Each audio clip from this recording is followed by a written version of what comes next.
Welcome to the Contractor's Edge, the show where we break down strategies, tactics, and tools that you need to grow your home service business.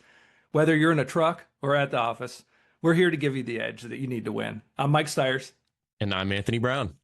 And this episode is all about AI, and more specifically, Google AI. So let's get started with our Edge of the Week. Google Ads are now appearing in the AI overviews. So we've heard about it, we've teased it a little bit. We started to see it, but now it's regular. So Google's officially begun inserting on search, shopping ads directly into the AI overviews, and the AI mode for those that are opted into that as well, specifically on desktop in the US. So why this matters right now, the ads now appear inside the AI generated summary at the top of the search results. So I know Anthony's obviously, excited about this because we were losing the real estate at first. Yep.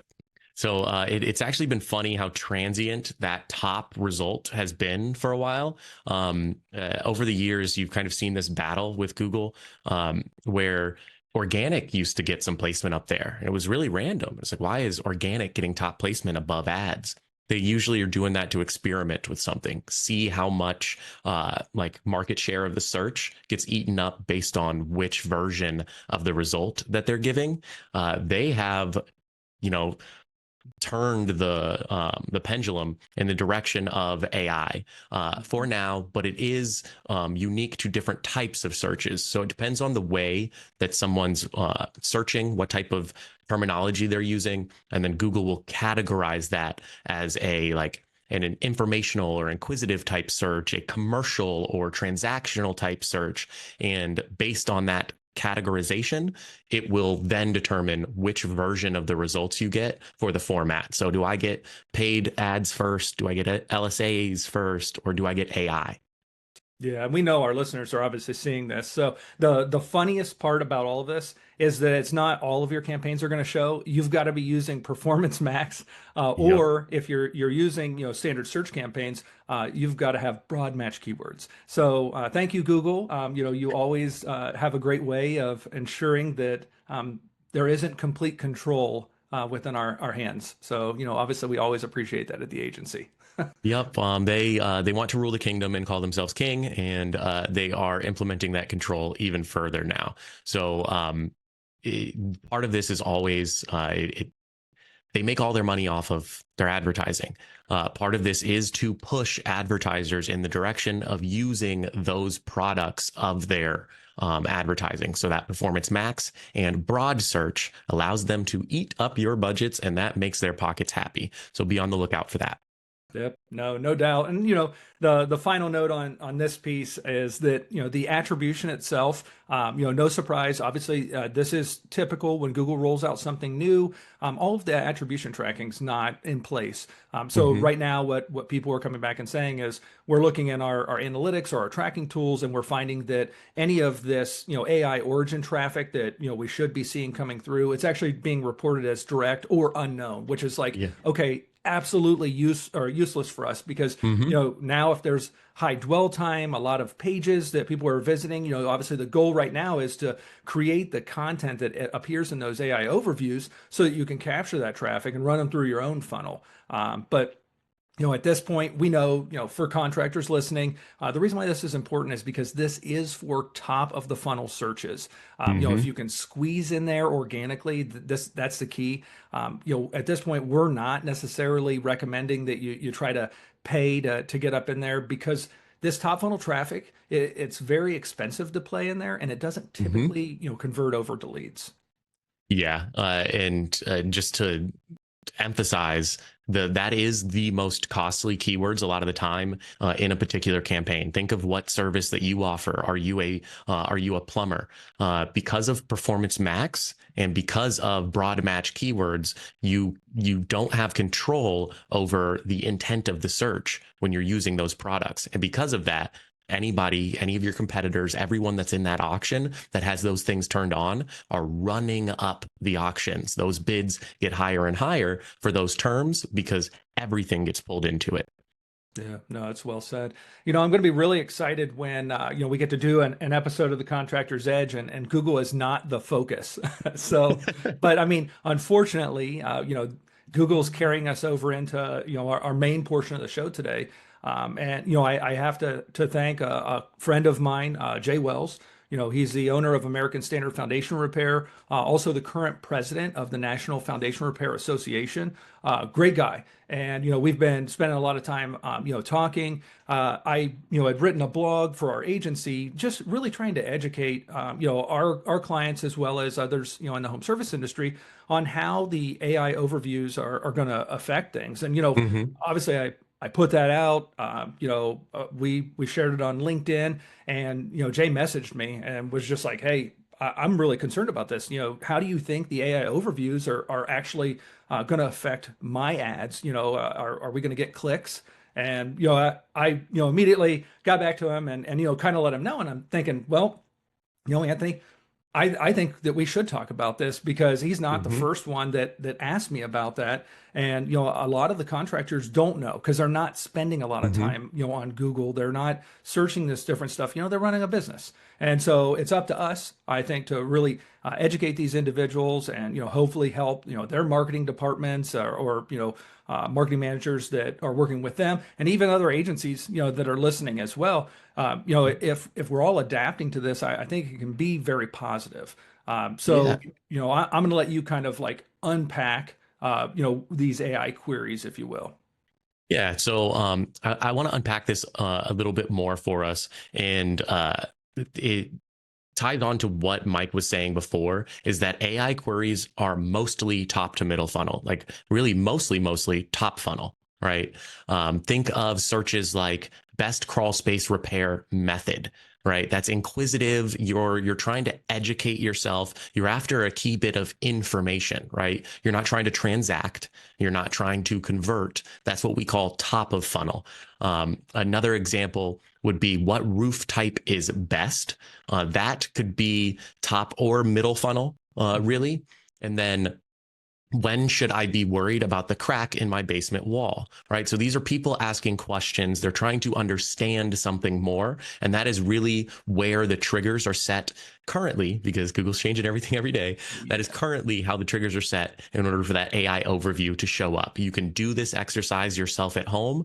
If there is a certain search term you're really interested in and you want to see how it interacts with those results in your area, type it in, see if it gives you that AI overview. If you get an AI overview on that, I'm recommending that you pull that out of your paid search efforts. So if you are going after keywords or search terms that say best crawl space repair method, you are lighting money on fire. Just to steal a Mikeism.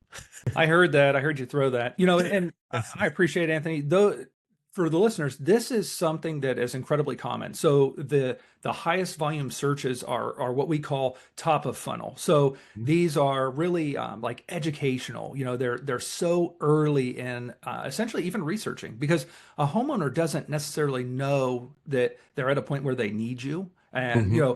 you commonly see this with all these searches that relate to like, when are my shingles bad? When do I Right. know that? And, just common like, well, there's cracks in my basement wall, but I don't know what they are. And then they start researching and they're like, oh, okay, so I have stair step cracks. Well, when should Hmm. I worry about stair step cracks? Like how wide do they need to be? And then there's obviously the credit card philosophy where you can stick that right into the crack in the wall.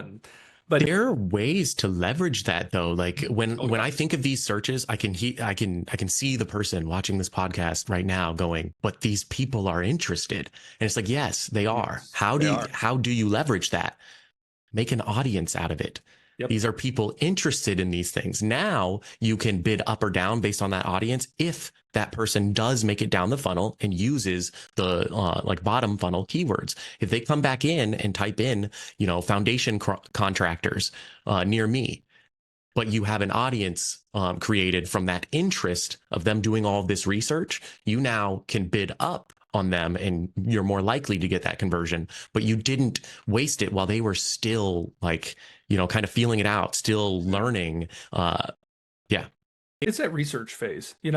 and obviously, some of the strategies that we've been talking about internally, and like we said in the last episode, and I put in the blog, anybody that is saying that they figured this out, we're all trying. Google is changing things on a consistent basis. We're doing, different FAQs, and we're meeting people with the questions that they would ask exactly how they would say it. And we were obviously talking before the show, and it's so funny. Guys, I'm lazy now. I don't want to type things out on my phone. I would much rather just start talking to it. And these questions that I'm asking, they're super long. And it's because this is how everything's going to adapt, which is why Google is saying, oh crap, we're going to have to do this full AI, generated search. People are using ChatGPT. There's all of these different, tools and utilities, Gemini, and people are having conversations. And that is what's going to be a big part of the research phase.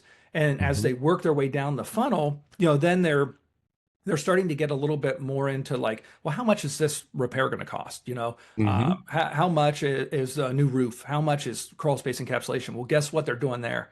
They're budget planning. And that's Yep. where, we like to start to get them. And it's at that middle funnel. And for Yep. so long, we could focus right there on that middle funnel. And, top funnel, we would accomplish it with blogs and, different articles that we would put on the Mhm. website. But now you've got to be prepared and create that user journey throughout your website.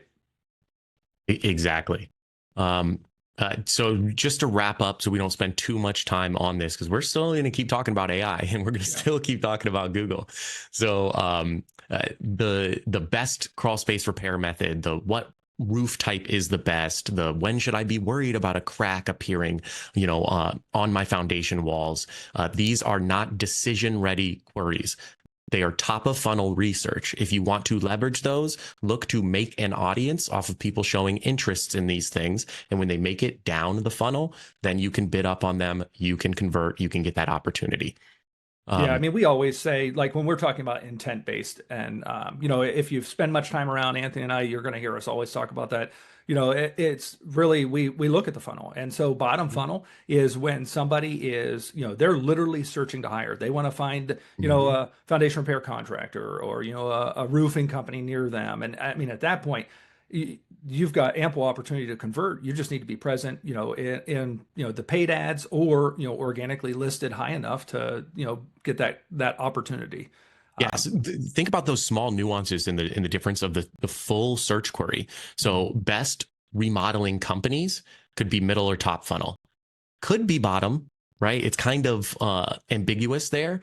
Best remodeling companies near me, that's a bottom funnel search. They're trying to get in contact with somebody. They're not just trying to see what the names are. They want to be in touch with somebody. So focus on what you are using to leverage what those search terms are. And it'll make sure that you are efficiently spending your dollars, that the investments that you're doing are growing towards the right interests and towards the right like urgency or intent, really. Yeah, intent. Yeah, no, I agree completely. And just I know we've said it, but I'm going to say it again. Google is changing on literally a weekly basis right now. They're trying different ad insertion methods. I think they're trying to maintain the relevancy, obviously, so people stay on their Mm-hmm. platform. I know that's been a big conversation, for us as well. And it's just understanding how can they still be have this competitive advantage and still be useful to the people that want to use their platform. And Mm-hmm. at this point, obviously, for home service contractors, Google is always the pinnacle. It's the place that you want to be. It's the majority of the traffic drivers. Mm-hmm. We like to utilize a lot of Meta and Microsoft as well, but just understanding this is where, the larger audience is, and you still have to be Mm-hmm. present. So we're going to do our best to keep you up to speed so that you don't have to spend a lot of time, kind of shuffling through the noise. We'll try to keep this information as clean and clear and actionable as possible. But I have to let Anthony hit us with this stat line. So I love Yeah. it. Anthony's always like so statistically on point, and he hit me with something before the show, and I was like, oh, that's great. We've got to put that in there. So I'll let you wrap up this part with your stat line.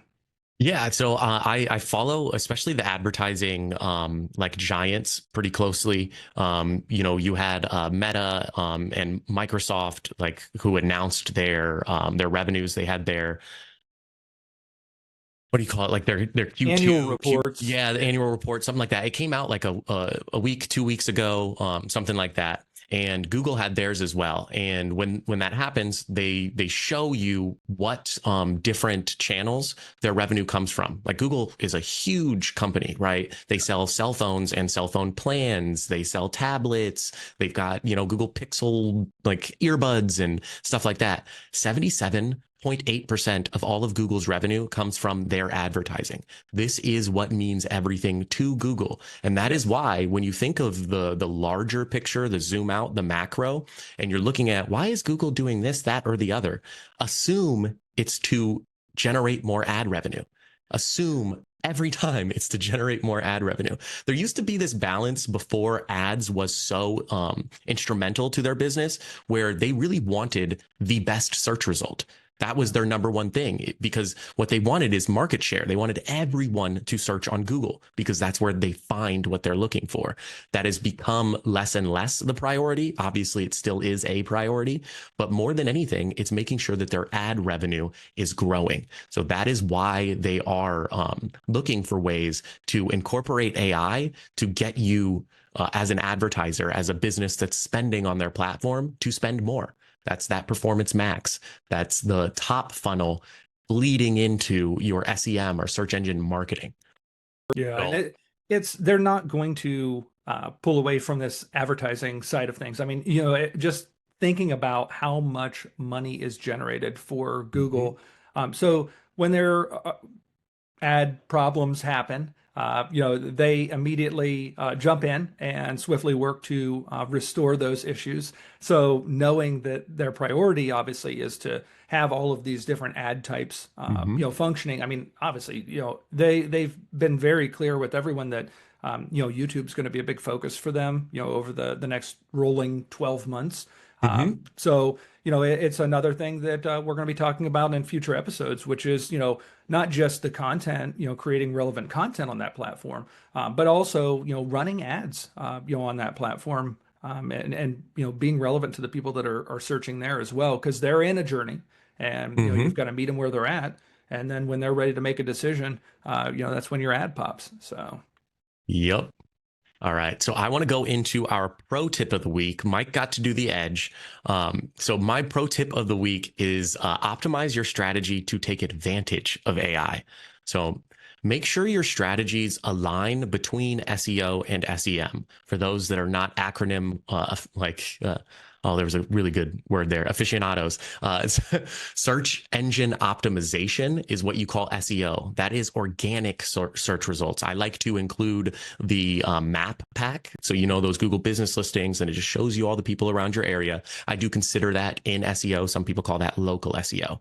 SEM is paid search marketing. So anytime that you're paying to be at the top of the results, or you're paying to be the selection of somebody's result, think pay-per-click. So if somebody clicks your ad, that's when you pay. Think LSA, so local service ads, where you're paying if that phone call connects, and leverage your intent, your focus, your strategy to take advantage of AI and how it is being incorporated into the different results based on a query.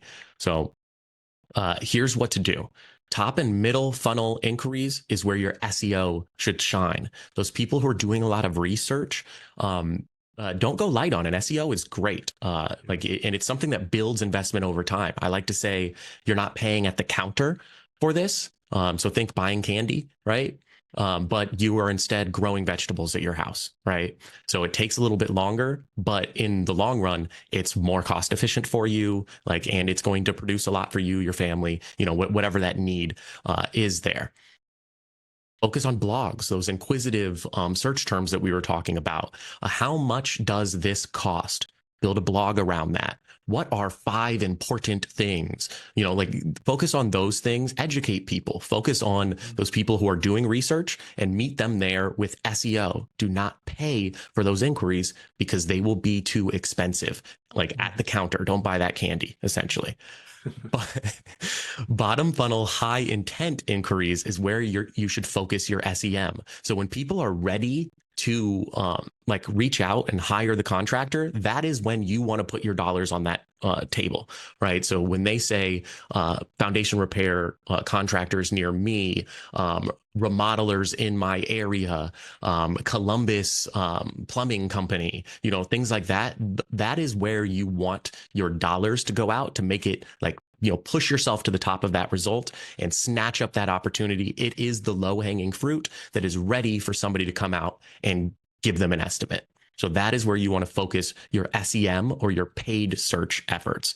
This ensures that when, with the changes that Google is making, that their automated strategies such as Performance Max, such as smart bidding, maximize clicks, think of all the different ways that over the past 5 years, Google has rolled out these automated strategies, and they tell you it's going to go out there and find all the people for you.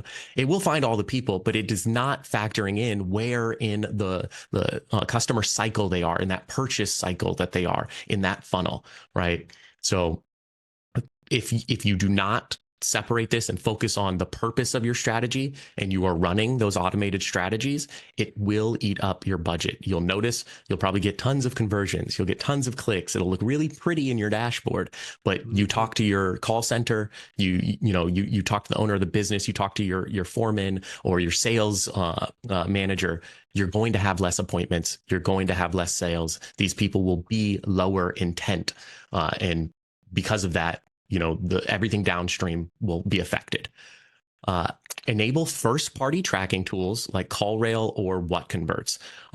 This allows you, especially if you're using automation, to not follow just the signals that Google wants to follow. Like I said, Google just wants you to spend more money. That's all they want. That's really all they want. So if you are now the one that is scoring the game, you know, and an assist isn't a point, you know, like a ball isn't a strike, a foul isn't a home run, right? Like you need to be the one that sets the measurements. And so when you send that data back, you're educating the automation. It's working to go after what you want and not what Google wants.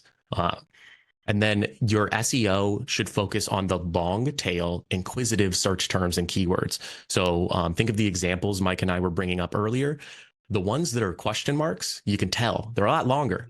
They're verbose. The people don't know what they're talking about. And sometimes they don't even know how to search it, right? So they're going to use a lot of words. They're going to be confused about some of the lingo, right? And make sure that you are not paying for that traffic. Make your SEO, build blogs, build FAQs, like answer these questions on your website, but do not put those in your campaigns as keywords.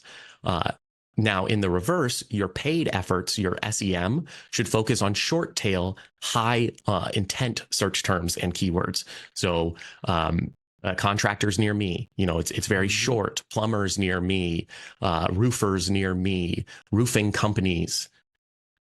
Just roofing companies, like even that's like showing that I want to talk to somebody, right? Like, so if you do that, while this transition is happening, you're not going to suffer of the inefficiency of the transition, because everyone's going to catch up to this eventually. You have to. The bottom line will tell you that you need to. But if you are observing the changes in this behavior, then you're not going to waste the money during the transition. Yeah, no, I appreciate that. And, you know, honestly, for our listeners, these are really actionable pro tips. You know, if you're not doing it yourself, then, you know, work with your marketing partner to ensure that, you know, you're really up to speed on this.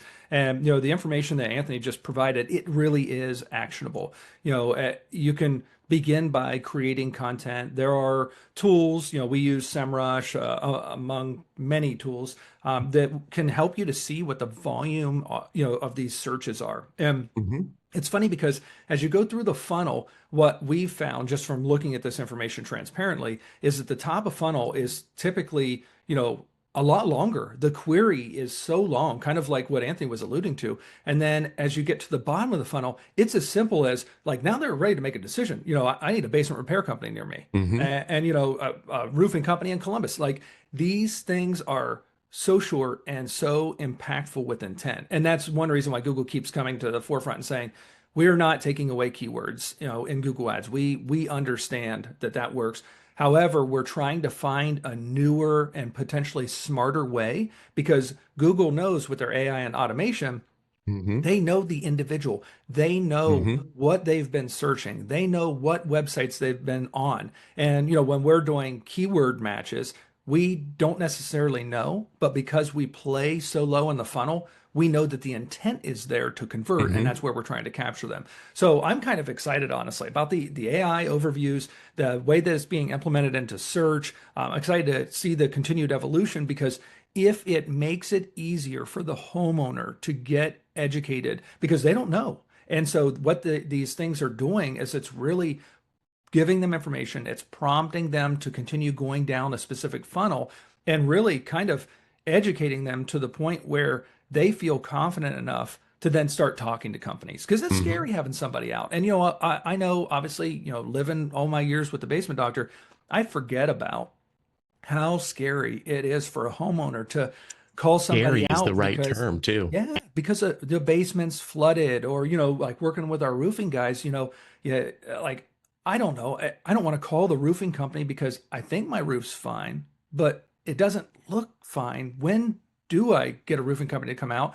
Because I don't want to buy a new roof until I have to buy a new roof. Well, So and I was going to say somehow contractors in some households have turned into kind of the stereotype that people look at for like attorneys.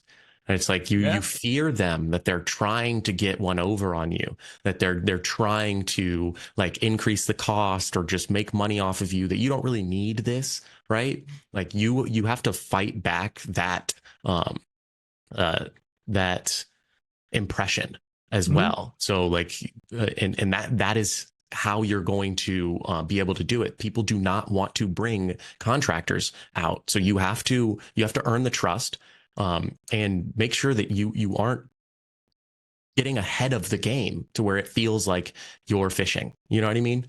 Yep. No, that's so true. And obviously, if you watch the news for any period of time, you're going to see that there's always a contractor that's gone out to a little old lady's house, taken a deposit, torn out some drywall, or started working on a porch, and wow, magically they're gone and they never come back. And Mm-hmm. now there's a news story on it. That's why homeowners are scared because guess Mm-hmm. what? Homeowners watch the news. They, as soon as they hear that that's one contractor, they start thinking it's every contractor, Mm-hmm. that this is happening on a regular basis. And, it is really scary. And, It turns into like a PTSD. We talk about this with marketing companies. yes, we do. If any of you listeners out there have ever been burned by a marketing company, I feel bad for you. And Yeah. those conversations suck to help you guys get over that hump. It's like that really bad ex-girlfriend. You're like, can I get into another relationship? It's the same way with homeowners. Chances are, if they've been in that home for 10 years plus, they've had some type of unfavorable experience. So like, make sure that you're aware of that.